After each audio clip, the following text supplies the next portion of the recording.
Bluetooth mode. FM mode. Global Gap khi đạt được các tiêu chuẩn thì tiến hành xây dựng hệ thống tốt để xúc tiến và hợp tác thị trường, nhất là những thị trường khó tính, yêu cầu khắt khe về tiêu chuẩn, chất lượng.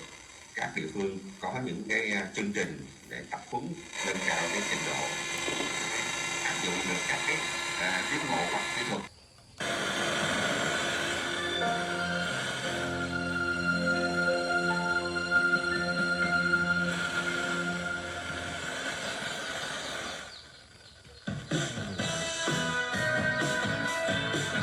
Một thế giới màu xanh. Một thế giới màu xanh. Nước rút bớt chưa? Chúng tôi xin được hỏi lại.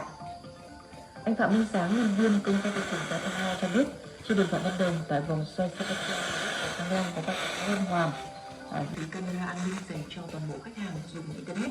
Cụ thể, khách hàng lắp đặt mới sẽ được trang bị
Bluetooth mode. FM mode. Hiện tại trong thiên tai.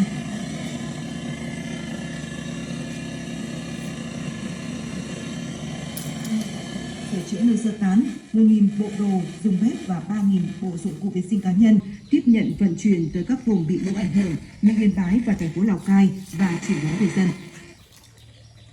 Theo Sở Giáo dục và Đào tạo tỉnh Lào Cai, hôm nay sẽ có 521 trường học tổ chức dạy học trở lại, 77 trường chưa tổ chức dạy học. Đây là trung tâm nghệ thuật đương đại đầu tiên và duy nhất ở Sài Gòn đấy. Đúng, rất là chính xác. Lia cũng rất là háo hức khi Ngày này với bà Lan ông Hòa đã 191 mỗi lời sẻ chia. Thu gom nhặt rác để cho biển trở lại xanh sạch đẹp. Nghĩa giáo dục và tạo điều kiện thuận lợi nhất cho phụ huynh đưa trẻ đi tiêm. Cụ thể, Không nghe nhầm, thật vậy, người tiêu dùng cần ý thức trước mức phạt 3 triệu khi mua dù chỉ một bao thuốc lá nhập lậu. Để nâng cao tính răn đe đối với hàng cấm là thuốc lá lậu, Chính phủ đã ban hành Nghị định 98/2020 NDCP có hiệu lực từ ngày 15 tháng 10 năm 2020, phạt nghiêm khắc tương đương